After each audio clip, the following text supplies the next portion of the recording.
नमस्कार, आपका अखबार के YouTube चैनल पर आपका स्वागत है। मैं हूं प्रदीप सिंह। महाभारत के एक प्रसंग की कहावत है, मनुज बली नहीं होत है, समय होत बलवान। भीलन लोटी गोपिया, वही अर्जुन वही बाण। तो अर्जुन उस समय अज्ञातवास में थे, तीर धनुष उठा नहीं सकते थे और गोपियों को लुटते हुए देखा। कुछ वैसा ही हाल आजकल कांग्रेस के प्रथम राजनीतिक परिवार यानी गांधी परिवार का हो गया है। उनके सामने जो लोग डरते थे, जो आंख उठाकर बात करने की हिम्मत नहीं करते थे, वो आंखें दिखाने लगे हैं, आंखें तरेरने भी लगे हैं कुछ। और ये स्थिति उनके किसी अज्ञातवास से नहीं, बल्कि एक तरह से कहें कि जो मतदाताओं ने, जनता ने उन्हें अज्ञातवास में भेजा है, उसके कारण है कि अब उनकी वोट दिलाने की वो क्षमता नहीं रह गई। ये बात जो क्षत्रप हैं कांग्रेस को के, उनको समझ में आने लगी है और वो समझ गए हैं कि वोट दिलाने वाले वो हैं, गांधी परिवार नहीं है। तो एक लिहाज का संबंध चल रहा है, लेकिन वो भी धीरे धीरे वो दरकता हुआ दिख रहा है, क्योंकि गांधी परिवार अपने पुराने उससे निकलने को तैयार नहीं है। उनको लग रहा है अब भी वही समय है, अब भी हमारा रुका उसी तरह से चलेगा, जो कि चल नहीं रहा है। तो राजस्थान, उसके बाद पंजाब में अभी चल ही रहा है। जिस तरह से कैप्टन अमरिंदर सिंह को परेशान किया जा रहा है, सिद्धू को उनके पीछे लगाया गया है, सिद्धू को समर्थन गांधी परिवार का जिस तरह का मिल रहा है। और अब नया राज्य जुड़ा है, हरियाणा। देर सवेर छत्तीसगढ़ भी जुड़ने वाला है, लेकिन वो अभी कहानी पक रही है, अभी उसमें समय है। हरियाणा में दो घटनाएं हुई हैं पिछले 2 दिनों में। एक, आज ओम प्रकाश चौटाला जो इंडियन नेशनल लोकदल के अध्यक्ष थे, पूर्व मुख्यमंत्री हैं, वो रिहा हो गए जेल से।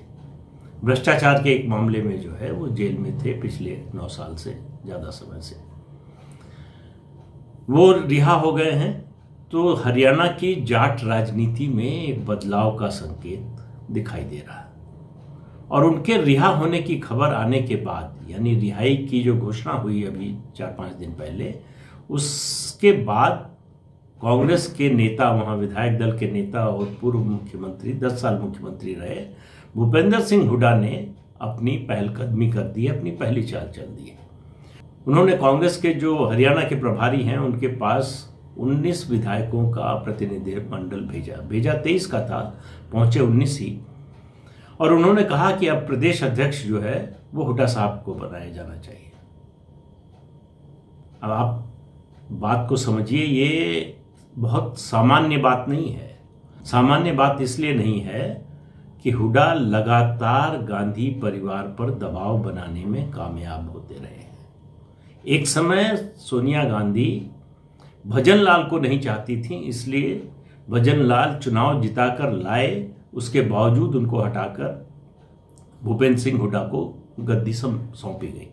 उसके बाद उन्होंने पंचकुला में जिस तरह से एसोसिएटेड जर्नल के लिए ज़मीन दिलाई, फिर मानेसर में जिस तरह से रॉबर्ट वाड्रा को ज़मीनों का धंधा करने में सहूलियत दिलाई, तमाम तरह की कानूनी मदद की, कानून तोड़कर मदद की, उन सब के बाद से गांधी परिवार उनका विरोध करने की स्थिति में नहीं रह गया। जब जब दबाव बनाने की कोशिश की, यहाँ तक कि राहुल गांधी के प्रिय अशोक तंवर जो प्रदेश अध्यक्ष थे, उनके साथ हुड्डा के लोगों ने मारपीट की, वो अस्पताल में भर्ती रहे। उसके बावजूद हुड्डा के किसी भी समर्थक के खिलाफ कोई कार्रवाई नहीं हुई। आखिर में 2019 के चुनाव से पहले अशोक तंवर ने कांग्रेस पार्टी छोड़ दी है। उनको लग गया कि ये कुछ नहीं कर पा रहे, राहुल गांधी न उनकी मदद कर पा रहे हैं, न उनका बचाव कर पा रहे हैं। उसके बाद जो है संतुलन बिठाने की कोशिश की गांधी परिवार ने, और बंसीलाल की बहू जो है किरण चौधरी, उनको सीएलपी का नेता बना दिया। लेकिन कुछ दिन में हुड्डा ने दबाव डाला और किरण चौधरी को हटवा दिया और खुद सीएलपी लीडर बन गए। उस समय ये स्थिति आ गई थी कि वो चुनाव से पहले विधानसभा के कि वो पार्टी तोड़ भी सकते हैं। तो चुनाव के दौरान उम्मीदवारों के सिलेक्शन में हुड्डा की चली और नतीजा ये हुआ कि जो लोग जीत कर आए हैं उनमें से ज़्यादातर जो 31 विधायक हैं उनमें माना जाता है 23 या उससे एक आध ज़्यादा विधायक वो हुड्डा के समर्थक हैं। तो लेजिस्लेचर पार्टी जो है CLP, उस पर हुड्डा का पूरा कब्जा है। अब वो पार्टी संगठन पर कब्जा चाहते हैं।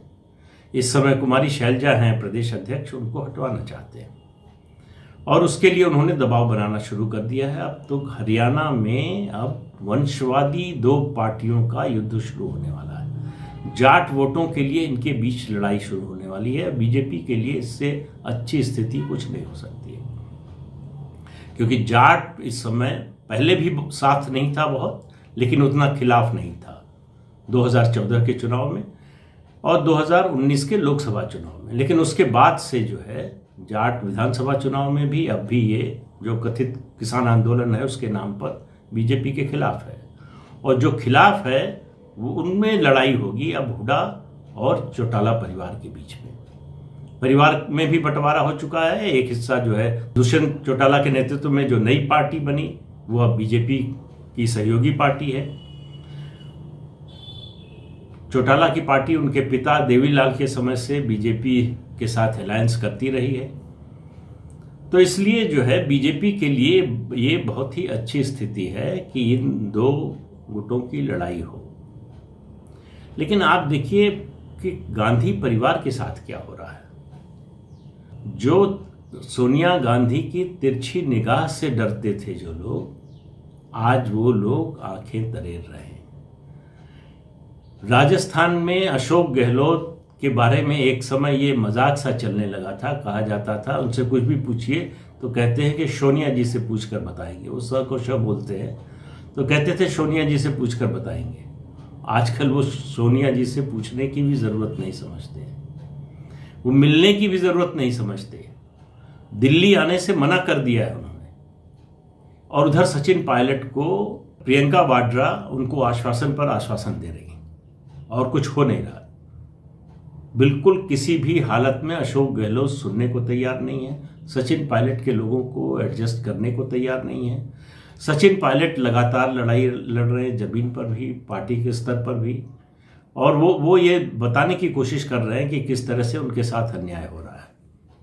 लेकिन इन सब से बिल्कुल निर्विकार भाव से इन सब चीज़ों को अशोक गहलोत देख रहे हैं।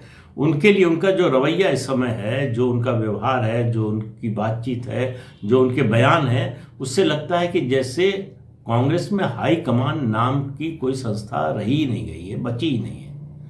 वो अब खुद हाई कमान बन गए और वो एक संदेश दे रहे हैं कि राजस्थान में वो होगा जो हम चाहेंगे।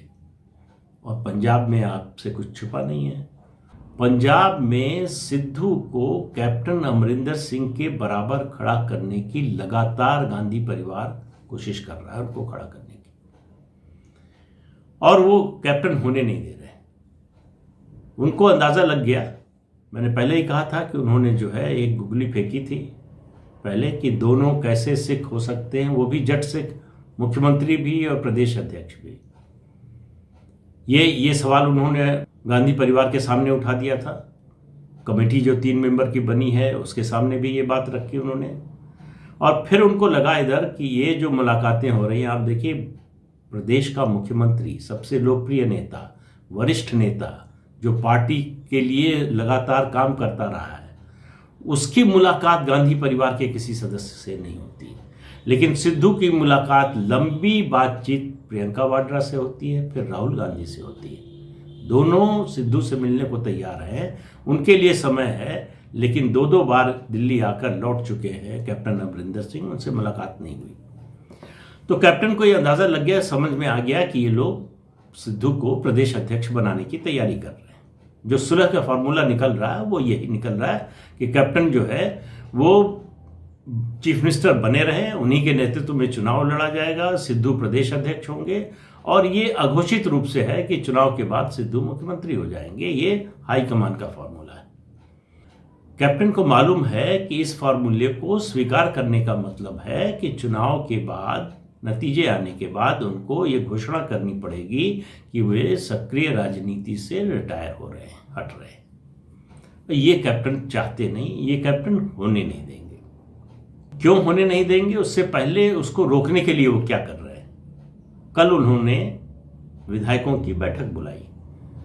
20-22 विधायक, जिसमें 6 मंत्री थे, उसके अलावा पार्टी के कुछ वरिष्ठ नेता थे, उनके साथ बैठक की। कांग्रेस की ओर से आधिकारिक रूप से ये कहा गया, जो हाईकमान के समर्थक लोग हैं, कि वो तो शहरी विकास के लिए जो है वो योजनाओं के लिए उसके बारे में क्या हो उसके बारे में बैठक बुलाई गई थी। इस बैठक में हाँ मनीष तिवारी भी थे, जो लोकसभा सदस्य हैं और कांग्रेस के वरिष्ठ नेता हैं, और एक समय उनको लोकसभा में कांग्रेस संसदीय दल का नेता भी बनाने की बात हो रही थी, लेकिन वो हाईकमान की नज़र में वो संदिग्ध है, इसलिए उनको कोई पद मिला नहीं, इसलिए वो G23 जो है उसके सदस्य हैं, वो भी थे वहाँ। कैप्टन के कैंप से संदेश ये गया कि कैप्टन ने हिंदू नेताओं की बैठक बुलाई। अब आप इस बात पर गौर कीजिए कि कैप्टन ने कांग्रेस के हिंदू नेताओं की बैठक बुलाई और इसमें ये चर्चा हुई कि प्रदेश अध्यक्ष कोई हिंदू होना चाहिए। तो अब कांग्रेस पार्टी सिख और हिंदू दो खेमे में बंट रही है कि अध्यक्ष सिख होगा, प्रदेश अध्यक्ष, या हिंदू समुदाय से कोई होगा। तो जो लोग धर्म की राजनीति का आरोप लगाते हैं दूसरे दलों पर, वो क्या कर रहे हैं आप इससे अंदाजा लगाइए। अब क्या हो रहा है कि हाईकमान के सामने एक नई समस्या आ गई। अगर वो सिद्धू को प्रदेश अध्यक्ष बनाने पर अड़े रहते हैं तो इसका मैसेज गलत जाएगा, पक्का है।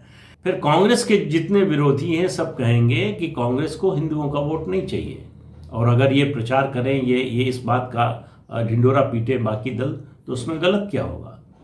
कैप्टन ने ये मुद्दा बनाकर कांग्रेस के विरोधियों के हाथ में थमा दिया है। अब उनका दबाव काम करेगा, कैप्टन के दबाव के साथ साथ उनका दबाव भी काम करेगा।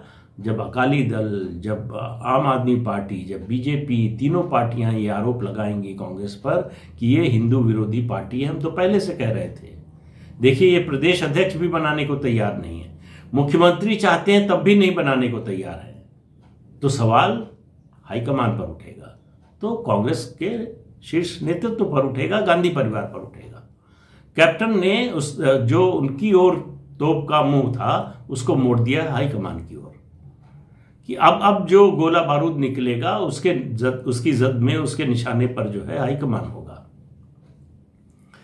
राजस्थान, पंजाब, छत्तीसगढ़ में भी मामला पक रहा है।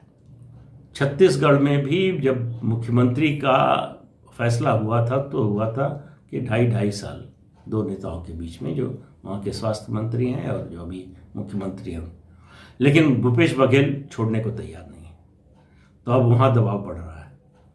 तो कांग्रेस में ये चौतरफा मुश्किल क्यों हो रही है? मुश्किल इसलिए हो रही है कि जो ग्राउंड रियलिटी है उसको स्वीकार करने के लिए गांधी परिवार तैयार नहीं है।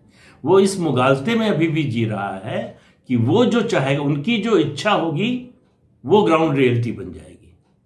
तो वो तो हो नहीं रहा है और होने वाला भी नहीं।